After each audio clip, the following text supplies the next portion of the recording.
नमस्कार दोस्तों, मैं आशीष पलानिया आपके अपने YouTube channel एरिज a path of learning पर आपका स्वागत करता हूं। तो जैसे कि हम कल स्टार्ट किया था मैथ, तो मैथ में हमने क्या किया था, मैथ में हमने देखा था मैथ होता क्या है, मैथ स्टार्ट वर्ड आया कहाँ से, होता क्या है, इसमें क्या क्या पहले हमने किया था, संख्या पद्धति नंबर सिस्टम स्टार्ट।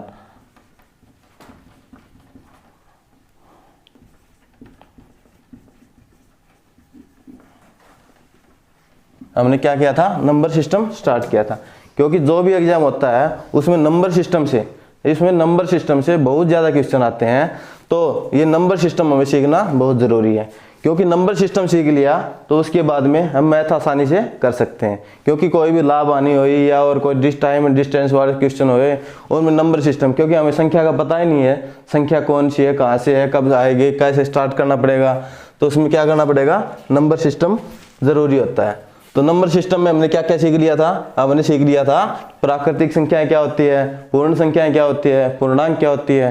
तो हमें प्राकृतिक संख्या का पता चल गया था, पूर्ण संख्या का पता चल गया था और पूर्णांक संख्या का पता चल गया था। लेकिन हमने उसमें क्या क्या किया, हमने ओनली उनकी डेफिनेशन नहीं पढ़ी, हमने उसके क्वेश्चन निकाले, उसके डाउट निकाले।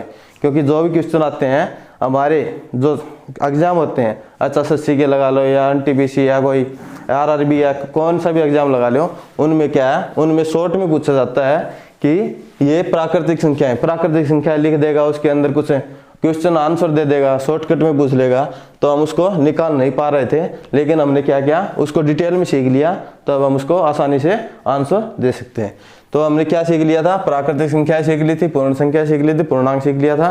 तो अब हम स्टार्ट करने वाले हैं परिमेय संख्याएं। तो अगली आ गई परिमेय संख्याएं। परिमेय संख्याएं को इंग्लिश में क्या बोलते हैं, रैशनल नंबर, रैशनल नंबर। तो ये रैशनल नंबर होता क्या है, ये परिमेय संख्याएं होती क्या है, इसको डिनोट किससे करते हैं, इसको डिनोट करते हैं हम क्या से, ये बड़ा क्या से इसको डिनोट करते हैं। क्योंकि कोई क्वेश्चन पूछेगा तो बड़ा क्या लिख देगा, तो बड़ा क्या इसमें कौन सा है, क्योंकि मैथ का क्वेश्चन है, तो मैथ का क्वेश्चन में हमें पता होता है कि क्या किससे डिनोट करते हैं, किसके लिए डिनोट करते हैं। तो उसको हमें पता चल गया कि इसको किससे डिनोट करते हैं, क्या उसे। तो अब प्राकृतिक परिमेय संख्या होती क्या है, परिमेय संख्या क्या होती है, परिमेय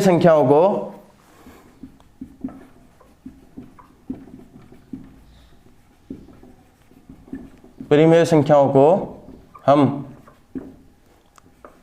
P अपॉन क्या, छोटा P अपॉन क्या से डिनोट करते हैं, P अपॉन क्या से डिनोट करते हैं, क्योंकि इस फॉर्म में हमें उसको लिखेंगे। तो P अपॉन क्या होता क्या है, P अपॉन है क्या, तो P अपॉन P और क्या ये हमारा Z कौन सा, जेलिन से लिया गया, जेलिन कौन सा था, इंटीजर को क्या बोलते हैं, पूर्णांक।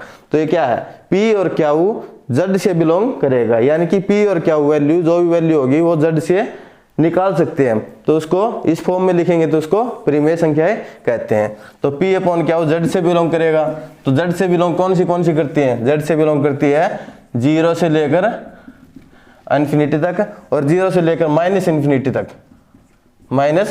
तक। तो ये वैल्यू, जो भी ये वैल्यू होती है उसको हम ऐसे लिखेंगे तो उसको हम परिमेय संख्याएं या रैशनल नंबर बोलते हैं। तो इसको हम लिख के देख लेते हैं कि कौन सा होता है। जैसे हमने Z से कोई भी वैल्यू ले ली, 1 ले लिया, -2 ले लिया, कुछ भी ले लिया, तो P क्या ले लिया हमने, P ले लिया हमने -2, ठीक है। और क्या ले लिया, तो क्या ले लिया हमने, मान लो 1 ले लिया, 2 ले लिया या 3 ले लिया, ठीक है, कुछ भी ले लिया। तो इसको क्या बोलते हैं हम, P अपॉन क्या लिखना है, क्योंकि इस फॉर्म में लिखेंगे तभी तो ये परिमेय संख्या होगी। तो P अपॉन क्या लिखेंगे तो -2 अपॉन में 3।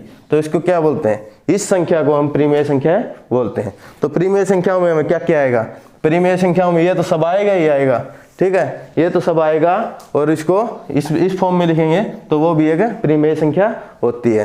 तो देखो दोस्तों, इस फॉर्म में लिखेंगे तो ये आ जाएगा। लेकिन हमें एक डाउट है, क्योंकि एक वैल्यू, एक ओनली परिमेय संख्या नहीं होती। क्योंकि कौन सी वैल्यू नहीं होती, क्योंकि P तो हमेशा कुछ भी लिख सकते हैं, लेकिन क्या में हम 0 नहीं लिख सकते। परिमेय संख्या में क्या की जगह हम 0 नहीं लिख सकते, क्योंकि 0 लिख दिया तो क्या हो गया, p की जगह हमने 2 लिख दिया या कुछ भी वैल्यू रख ली और इसकी जगह 0 रख लिया, तो क्या होगी, जगह 0 रख लेंगे तो इसका मान क्या आएगा, इन्फिनिटी। तो इन्फिनिटी को हम कभी भी प्रीमेय संख्या नहीं कह सकते क्योंकि इसकी वैल्यू का हमें पता ही नहीं है, इसकी वैल्यू का हमें पता नहीं है, इसमें कोई किसी वैल्यू की हम गणना नहीं कर सकते इन्फिनिटी की तरफ से, तो इसलिए क्या होता है, इसको 0 नहीं लिख सकते। बस एक कंडीशन इसमें अप्लाई करनी है कि क्या नॉट इक्वल टू 0, क्या को 0 हम नहीं लिख सकते। तो ये हो गई हमारी प्रीमेय संख्याएं। तो प्रीमेय संख्याओं के हम क्वेश्चन लेंगे और प्रीमेय संख्या के बारे में पूरा डिटेल से जानेंगे। तो दोस्तों हमें पता चल गया है p और क्या के फॉर्म में इसको लिखना है। तो p और क्या के फॉर्म में लिखना है तो हम इसको क्या लिखेंगे, कोई भी वैल्यू ले लो, 1/2 ले लो, 3/4 ले लो, ये 0 ले लो, 0 भी इसके अंदर आएगा, लेकिन इसको अपॉन में क्या की जगह नहीं आएगा, इसकी जगह 0 नहीं आएगा, बाकी 0 आ जाएगा। 5 ले लिया या √4 ले लिया या और कुछ ले लिया जो कि हमें z से हासिल हो सकती है, वो वैल्यू इसमें है क्योंकि इसमें ओनली एक ऐड हो जाएगी, अपॉन वाली वैल्यू भी इसके अंदर ऐड हो जाएगी, उसको प्रीमेय संख्या बोलते हैं। लेकिन एक प्रीमेय संख्या होगा, एक बार हमें और पता होना चाहिए कि प्रीमेय संख्याओं में क्या है, प्रीमेय संख्याएं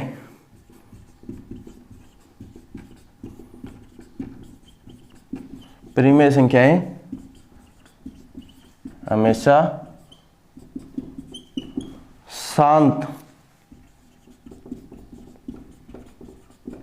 और समान आवर्ती की होती हैं। प्रीमेय संख्या क्या होती है, प्रीमेय संख्या हमेशा शांत, यानी कि कहीं पर उसका अंत हो जाए, यानी कि आराम से बैठ जाए वो, उसको शांत बोलते हैं, शांत आवर्ती। और समान, यानी कि वो समान वैल्यू, उसकी समान वैल्यू आती जाए और वो जाती जाए, उसको शांत वैल्यू कहते हैं। तो इसको प्रीमेय संख्या में क्या होगा, जैसे कि शांत क्या होगी, शांत होगी 0 पॉइंट, जो पॉइंट के बाद शांत, दशमलव के बाद शांत और समान आवर्ती की होती है। जो दशमलव आ जाए, जैसे 0 पॉइंट ये दशमलव आ गया, तो इसके बाद जो भी वैल्यू आएगी, जैसे 4 3 1 2 7 आगे जाके रुक जाए, ये आगे ऐसे चलती नहीं जाए, तो ये होगी शांत। इसको क्या बोलते हैं, इसको शांत बोलते हैं। तो शांत ये क्या वैल्यू होगी, इसको बोल सकते हैं हम प्रीमेय संख्याएं, प्रीमेय संख्याएं, ठीक है। और ये समान आवर्ती क्या होती है, समान आवर्ती होती है जैसे 0 पॉइंट, ये दशमलव आ गया, दशमलव के बाद में हम चलते जाएंगे 3 1 3 1 3 1 3 1 ऐसे करते आगे बढ़ते जाएंगे इन्फिनिटी तक। तो इसको क्या बोलते हैं, इसको भी प्रीमेय संख्याएं बोलेंगे, प्रीमेय संख्याएं बोलेंगे। तो अब हमें पता चल गया प्रीमेय संख्या होती क्या है, प्रीमेय संख्या होती है रेशनल नंबर, क्या उसे डिनोट करते हैं। तो प्रीमेय संख्याओं को हम कैसे लिखते हैं, p और क्या की फॉर्म में डिनोट करते हैं। तो p और क्या की फॉर्म में डिनोट करते हैं, तो क्या की जगह, p की जगह तो हम कुछ भी ले सकते हैं, लेकिन क्या की जगह ओनली हमें 0 नहीं लेना है, 0 नहीं लेना है, बाकी हम सब कुछ ले सकते हैं। तो क्या की जगह हम 0 नहीं लेना, बाकी सब कुछ ले सकते हैं।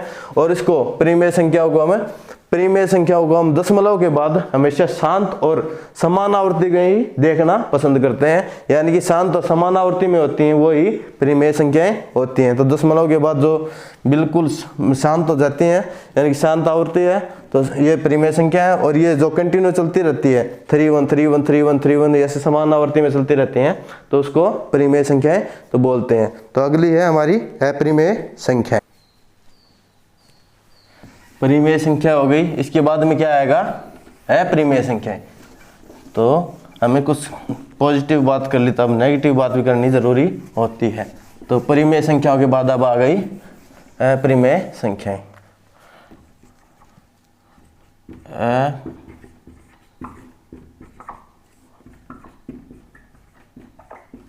अप्रीमेय संख्याएं, इसको बोलते हैं इरेशनल नंबर। तो अप्रीमेय संख्या क्या होती है, प्रीमेय संख्या तो वो होती हैं कि उसको p और क्या होगी, छोटा p और क्या होगी फॉर्म में लिखते हैं, और उसमें z की वैल्यू होती है, वो प्रीमेय संख्याओं में आती हैं। लेकिन इसमें क्या है, इसमें है अप्रीमेय संख्याओं में हम p और क्या होगी फॉर्म में नहीं लिखेंगे, कभी भी p और क्या होगी फॉर्म में नहीं लिखेंगे, उसको अप्रीमेय संख्याएं बोलते हैं, नहीं लिखेंगे। तो दोस्तों पी और क्या होगी फॉर्म में नहीं लिखेंगे तो किस फॉर्म में लिखेंगे इसको, जैसे 2√3√5 जिसकी वैल्यू, जो उसका गुणनफल नहीं हो सकता, जिसका हम रूट नहीं कर सकते, उसको हम अपरिमेय संख्याएं बोलते हैं। तो ये क्या हो गई। और इसमें क्या होता है, उसमें क्या होता था, वो समान और शांत आवर्ती की होती हैं, लेकिन ये क्या है, अपरिमेय संख्याएं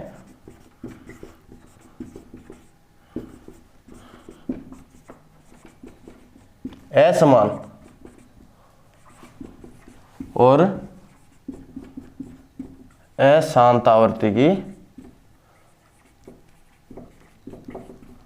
और ये असमान और अशांत आवर्ती की होती हैं। तो असमान अशांत आवर्ती की कैसे होती हैं, तो आपको पता चल गया शांत आवर्ती की कौन सी होती है। शांत आवर्ती की होती है दशमलव के बाद, सॉरी इसमें दशमलव लगाने ना, दशमलव के बाद शांत आवर्ती की और असमान आवर्ती की होती हैं, तो वो होती हैं अपरिमेय संख्याएं। तो 0 के बाद 0 पॉइंट आ गया, दशमलव आ गई, उसके बाद परिमेय संख्या में क्या होता था 4 2 3 और यहाँ पर रुक गई, तो इसको क्या बोलते हैं शांत आवर्ती। लेकिन इसमें क्या होता है, ये अशांत आवर्ती में क्या होता है 0.4 2 3 7 3 ऐसे करते चलता रहता है, तो ये अशांत हो गई, इनका मन चंचल है, ये डट नहीं रहा है, तो अशांत आवर्ती की हो गई, तो इसको हम चलते रहेंगे, तो इसको क्या बोलेंगे अपरिमेय संख्याएं। तो कभी क्वेश्चन में पूछ ले, तो क्वेश्चन में पूछ ले कि अशांत आवर्ती की जो वैल्यू होती है उसको हम क्या बोलेंगे, परिमेय संख्या बोलेंगे, अपरिमेय संख्या बोलेंगे, प्राकृतिक संख्या बोलेंगे, पूर्ण संख्या बोलेंगे, कुछ भी दे सकता है वो आंसर में, तो हमें बताना पड़ेगा। तो हमें पता है अशांत आवर्ती में होती हैं 0.43 ऐसे चलती जाएगी, तो अशांत आवर्ती हो गई, अशांत आवर्ती को हम अपरिमेय संख्या बोलेंगे, तो हमारा आंसर 1 सेकंड में आ सकता है। तो अब एक तो आपको पता चल गया अशांत आवर्ती का, और दूसरा क्या है असमान, असमान यानी कि 0 पॉइंट, आपको बताया था 3 1 3 1 3 1 ऐसे चल रहा है, तो उसमें तो ये क्या है, उसमें चल रहा था ऐसे, क्योंकि ये समान आवर्ती में चल रहा है, उसको हम परिमेय संख्या बोलते हैं। लेकिन अपरिमेय संख्या में क्या होगा 3 1 2 3 4 6 7 कुछ भी लगा लो, यानी कि ये एक समान आवर्ती में नहीं चल रही, तो इसलिए समान आवर्ती में नहीं चल रही, तो ये अपरिमेय संख्याएं हैं। तो कुछ एग्जाम्पल ले लेते हैं ताकि हमको अच्छे से पता चल जाए, उसको हम परिमेय संख्या या अपरिमेय संख्या में हम बता सकते हैं। तो क्वेश्चन पूछ लेगा तो उसको हम आंसर जल्दी से दे सकते हैं। तो 3-4 क्वेश्चन है, उनको देखना एक बार, जैसे 0.324374 ये कौन सी है, इसका बताना है। एक 0.32132132 ऐसे करके जाएगी, इसको बताना है। 0.3743792 ऐसे करके ये अनंत तक जाएगी, उसको बताना है। एक 0.32142132 इसको ऐसे चलती जाएगी, तो इसका बताना है हमें। तो ये कौन सी वैल्यू होगी इसका बताएंगे। तो पहले क्वेश्चन देखते हैं। तो पहले क्वेश्चन में क्या है, 0 पॉइंट के बाद दशमलव के बाद ये चल रही है 3243724, यानी कि ये इसका शांत आवर्ती की, यहाँ पर जाकर रुक गई, ये 4 से आगे इसकी वैल्यू नहीं है, तो ये क्या होगी शांत आवर्ती की होगी। शांत आवर्ती की होगी तो इसको क्या बोलेंगे परिमेय संख्या, परिमेय संख्या बोल देते हैं। ठीक है, तो अगला क्या होगा 321 321 321 ऐसे आगे इन्फिनिटी तक जा रही हैं, तो इसको क्या बोलेंगे, ये क्या हो गई, ये शांत आवर्ती की तो ये हो गई क्योंकि यहाँ पर रुक गई। लेकिन ये क्या है समान आवर्ती की, जो समान लगातार चल रही है, तो समान आवर्ती की हो गई, तो इसको भी क्या बोलेंगे हम परिमेय संख्या बोलेंगे। तो परिमेय संख्या इसको बोलेंगे।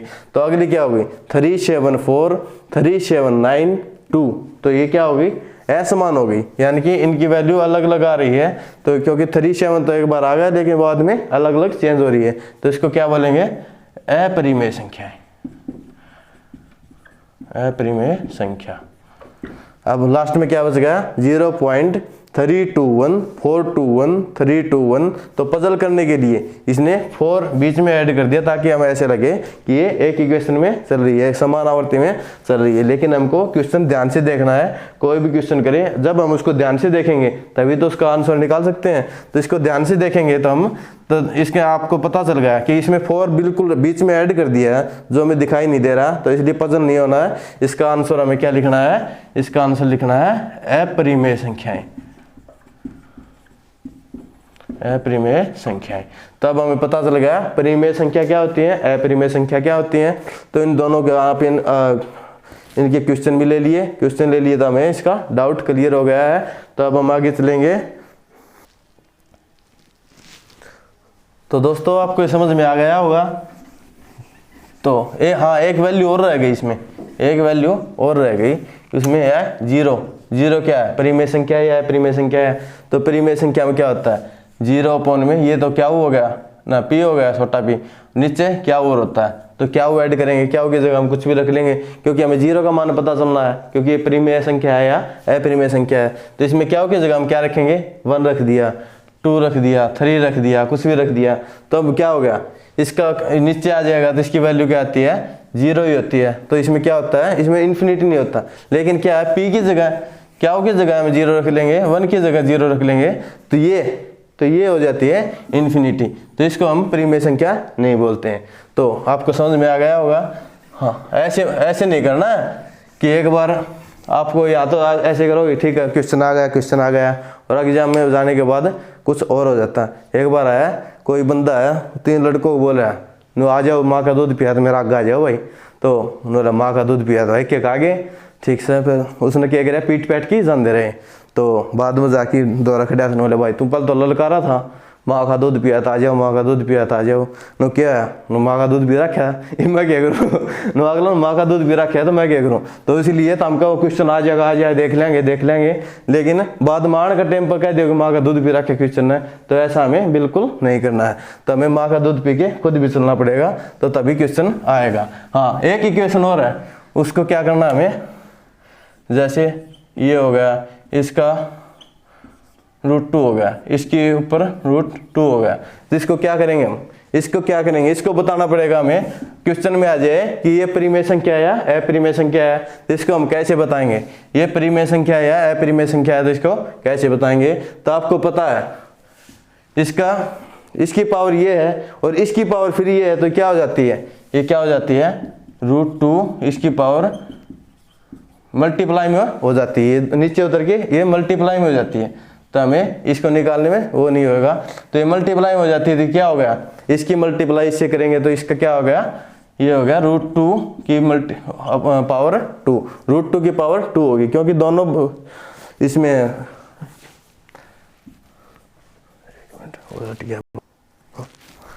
तो क्या हो गया, √2 और √2 इसके क्या होते हैं, पावर हो जाते हैं। √2 की पावर क्या होती है, 1/2 कर सकते हैं, इसकी आप पावर होगी, इसकी 1/2 कर सकते हैं।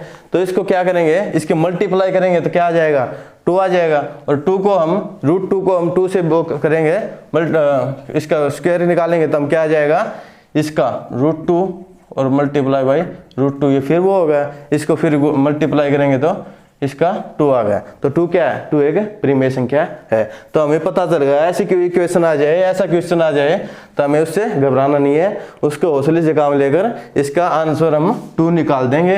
और 2 निकालने इसको बाद में सीखेंगे, आगे जो इसका चैप्टर आएगा तब हमें इसको सीखेंगे, लेकिन अब बताने का टाइम है। लेकिन परिमेय संख्या है या नहीं है, लेकिन ये परिमेय संख्या है, तो हमें पता चल गया ये 2 है तो एक परिमेय संख्या है। तो अब हमें परिमेय संख्या क्या है, अपरिमेय संख्या क्या है, इसकी क्वेश्चन क्या है, कौन से आते हैं, कहाँ से आते हैं, अब हमें ये पता चल गया। तब हम ये भी देख सकते हैं, यदि 2 A और B या X और Y या कुछ भी लगा लो, A और B एक परिमेय संख्या है,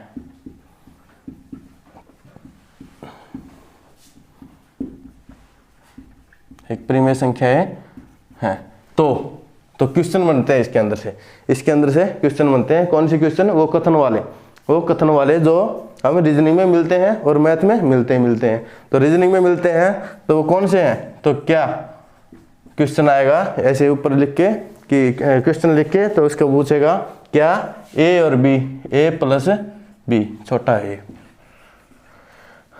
A प्लस B, तो A प्लस B एक परिमेय संख्या हो सकती है।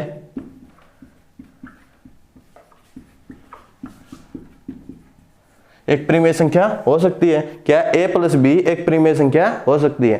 तो हम ये देखना पड़ेगा कि सच्ची में एक a प्लस बी एक प्रीमेय संख्या हो सकती है। तो प्रीमेय संख्या एक ही जगह हम क्या ले लेंगे, 5 ले लिया, 3 ले लिया और कुछ भी ले लिया, यानी प्रीमेय संख्या से कुछ भी उठा लो, या 1/5 उठा लिया या कुछ से उठा लिया, तो ठीक है। a की जगह हम 1/5 उठा लिया, तो b की जगह क्या उठाएंगे, b की जगह भी कुछ उठा लो, 2/10 उठा लिया या कुछ भी उठा लिया। तो इसका क्या करेंगे, इक्वेशन में क्या आ गया, ये 10 आ गया, 5 दूनी 10, तो ये 2 प्लस में 10 एकम 10, ये 2, तो ये क्या हो गया 4/10, 2 5, तो ये क्या आ गई इक्वेशन 2/5 आ गई। तो क्या है, ये प्रीमेय संख्या है या नहीं है, तो हमें देखना पड़ेगा कि ये एक प्रीमेय संख्या के अंदर होती है, बिल्कुल होती है। तो क्या हुआ अपॉन में, p अपॉन में क्या हुआ है, तो ये एक प्रीमेय संख्या है। तो हम इसका आंसर क्या देंगे, एक प्रीमेय संख्या है, यस। तो ये यस होगी। तो अगला क्वेश्चन क्या आएगा, अगला क्वेश्चन आएगा क्या a माइनस बी एक प्रीमेय संख्या हो सकती है। तो अगला क्वेश्चन ये आ गया, a माइनस बी एक प्रीमेय संख्या हो सकती है या नहीं हो सकती।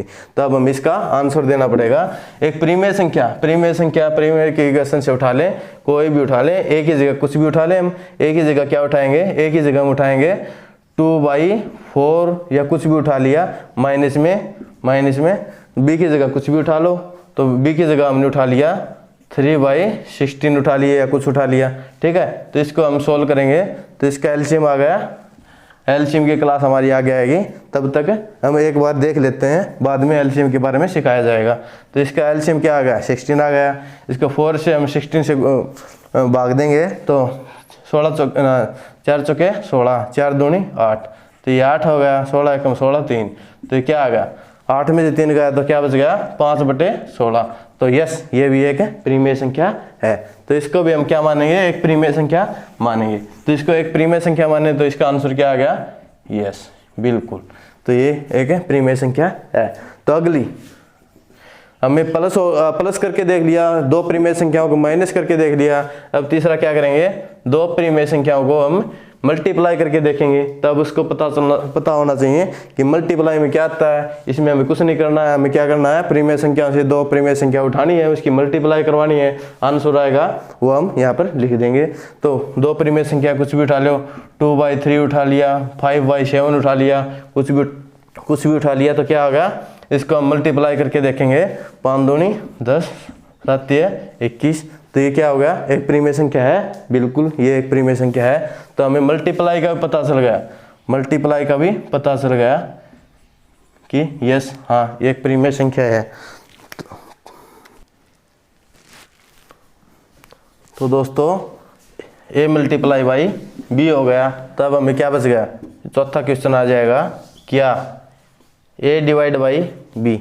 तो ये एक प्रीमेय संख्या है या नहीं है, यही बताना है हमें।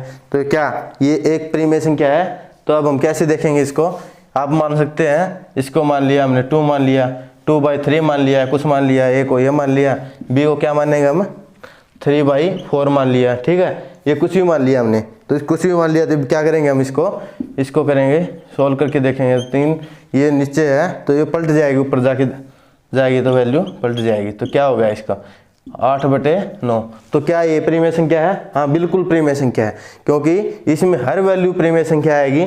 लेकिन एक चीज़ बताते हैं कि एक शेप सारी पेटी को बीमार कर देते हैं, तो सारी पेटी को खराब कर देते हैं। तो क्या है, इसमें एक शेप वाला फॉर्मूला लग गया, एक शेप वाला क्या फॉर्मूला लग गया, क्योंकि इसमें जीरो भी तो लिख सकते हैं हम, क्योंकि 0 लिख सकते हैं। तो 0/0, यानी कि एक भी 0 लिख लिया, या एक लिख दिया, a लिख दिया हमने, 1 लिख दिया, नीचे लिख दिया 0, तो ये क्या हो गई, ये हो गई इन्फिनिटी। तो इन्फिनिटी का हमें पता ही है, इन्फिनिटी का हमें पता है कि ये प्रीमेय संख्या नहीं होती। तो ये इन्फिनिटी आ गया, नहीं तो बाकी सब वैल्यूज की अपने प्रीमेय संख्या आएगी। लेकिन ये 0 वाली वैल्यू, एक 0 आ जाए और उसमें इन्फिनिटी हो जाता है, तो ये एक प्रीमेय संख्या नहीं हो सकती। क्योंकि अब इसमें बिल्कुल हमें बाकी तो पता चल गया कि सब लगभग हर वैल्यू प्रीमेय संख्या आ रही है, एक वैल्यू प्रीमेय संख्या नहीं आ रही है। तो हमें एक वैल्यू को लेकर चलना पड़ेगा, उसको साथ लेकर चलना पड़ेगा। तो साथ लेकर चलना पड़ेगा, तो इसको हम बिल्कुल नो बोलेंगे, ठीक है। तो ये हम पता चल गया, a प्लस b प्रीमेय संख्या प्लस प्रीमेय संख्या माइनस प्रीमेय संख्या। अब बाकी क्या रह गया, 5वां क्वेश्चन आ गया, प्रीमेय संख्या की पावर प्रीमेय संख्या हुए तो हम क्या है उसको प्रीमेय संख्या मानेंगे। तो बिल्कुल हम देख के इसको देखेंगे तो क्या परिमेय संख्या होगी। तो मान लिया 2 एक परिमेय संख्या है, इसकी पावर 3 हो गई, तो क्या है परिमेय संख्या है, तो 2 की पावर 3 है, तो इसका आंसर 8 आ गया, तो ये परिमेय संख्या मान सकते हैं। लेकिन इसमें भी एक वही अड़चन आती है कि 0 की पावर 0, 0 की पावर 0, 0 की पावर 0 आ गई तो क्या आ गया, इन्फिनिटी हो गया। तो इन्फिनिटी हमें पता ही है, इन्फिनिटी का हमें पता ही है कि वो एक परिमेय संख्या नहीं हो सकती। तो इसको हम लिखेंगे आंसर इसका 9। तो इनमें से कोई भी क्वेश्चन पूछ ले, अपने एग्जाम में कोई भी क्वेश्चन पूछ लेगा तो हम उसको आसानी से बता सकते हैं कि इसको ऐड करेंगे, सब्ट्रैक्ट करेंगे, मल्टीप्लाई करेंगे, डिवाइड करेंगे या उसकी पावर रखेंगे तो हमें यस या नो कौन सा आता है, ये परिमेय संख्या है या नहीं है, उसके बारे में पता चल गया। तो अब हमें एक बात और पता होना चाहिए कि दो परिमेय संख्याओं के बीच में इतनी परिमेय संख्या होती हैं कि हम उसको गिन नहीं सकते। ठीक है, 2 परिमेय संख्याओं के बीच में अनंत परिमेय संख्या होती है।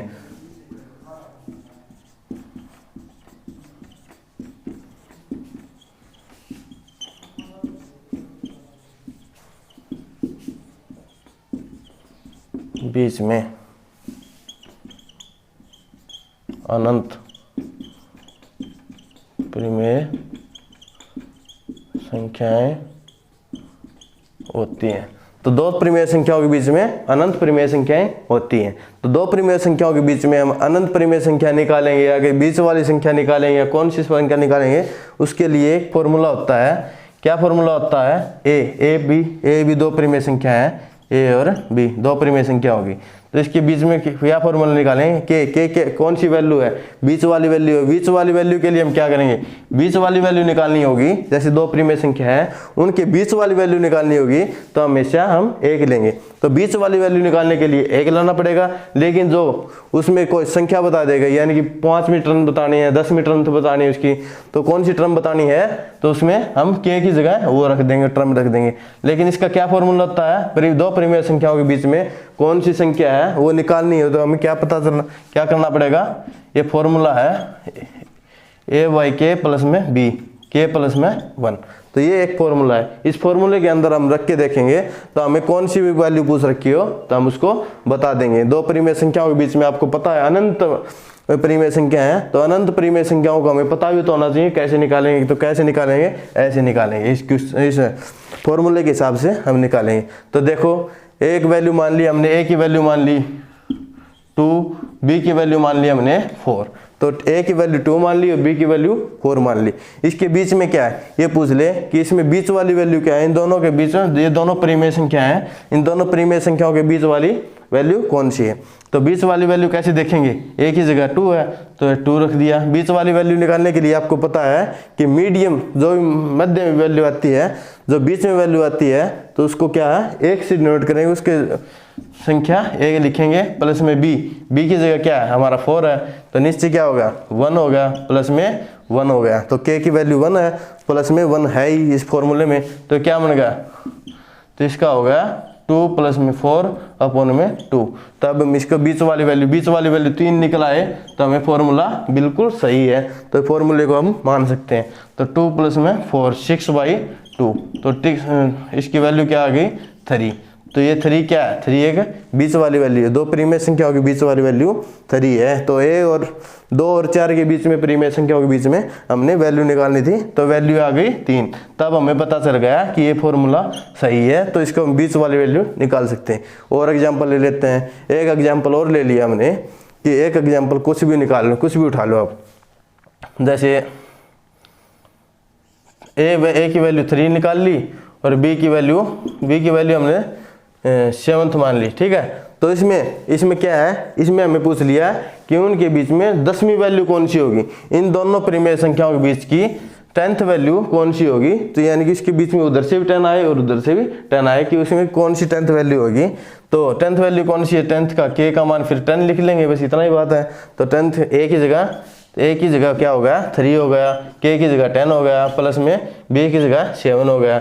नीचे क्या है, के की जगह 10 है, प्लस में 1 है, तो क्या हो गया 30 प्लस में 7 अपॉन में 11, ठीक है। तो क्या हो गया 37 अपॉन में 11, तो क्या है ये 10th वैल्यू है 37/11, तो ये परिमेय संख्या है। तो दो परिमेय संख्याओं के बीच में हमने जो वैल्यू निकाली है वो 10th वैल्यू ये आ गई। तब हम इस फॉर्मूले का पता चल गया है कि कौन सी वैल्यू कहाँ से निकाल सकते हैं। तो ये क्वेश्चन आ जाएगा तो हम कैसे इसको इस फॉर्मूले के द्वारा हल करके उसको हम आंसर दे सकते हैं। तो अगला आ गया,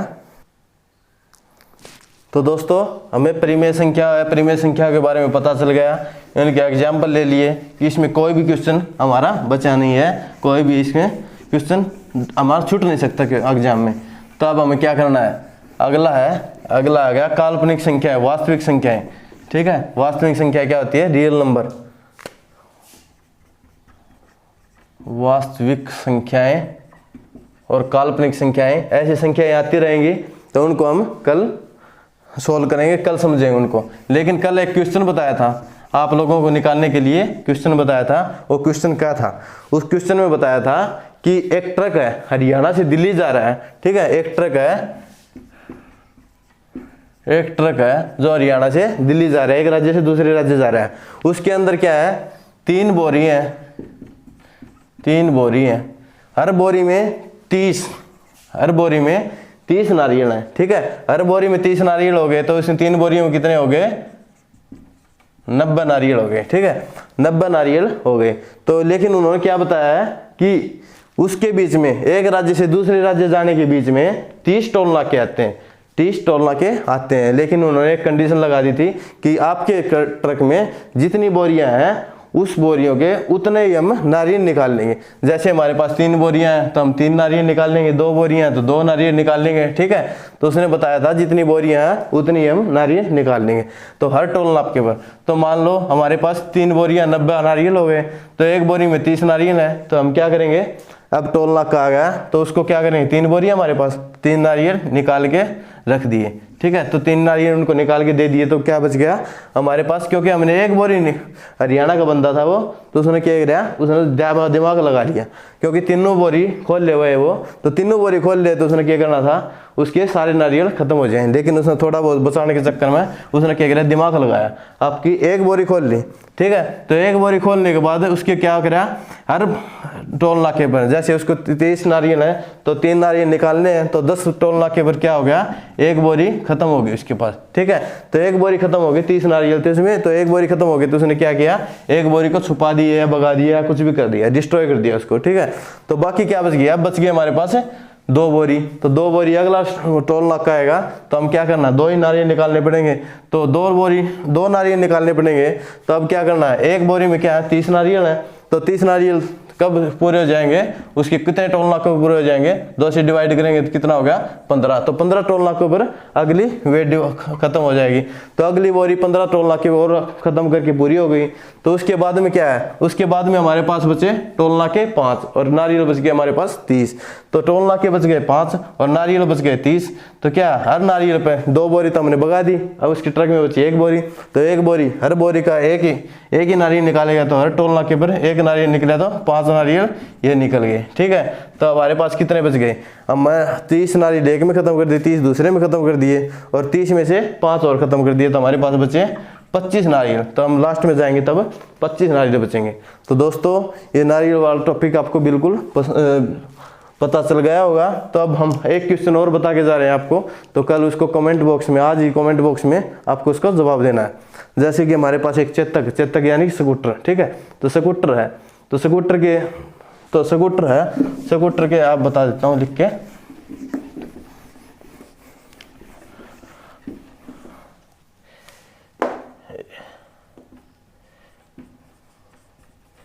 एक स्कूटर है, उसमें 2 टायर हैं, 2 पहिए हैं,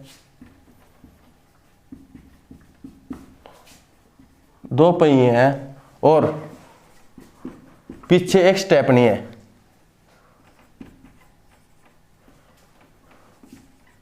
पीछे एक स्टेपनी एक्स्ट्रा टायर है,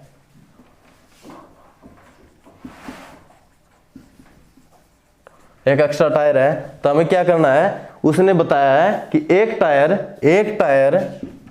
5 किलोमीटर ही चल सकता है। एक टायर को हम 5 किलोमीटर चला सकते हैं, उसके बाद वो बिल्कुल खराब हो जाएगा, उसके बाद में वो 1 मीटर भी नहीं चलेगा। ठीक है, तो एक टायर 5 किलोमीटर चल सकता है, तो वो अपने स्कूटर को कितनी दूरी तय करवा सकता है। ठीक है, तो वो अपनी स्कूटर को कितनी दूरी तय करवा सकता है, तीनों टायरों से हमें मिलके बताना है। तो धन्यवाद दोस्तों, आपका दिन शुभ हो।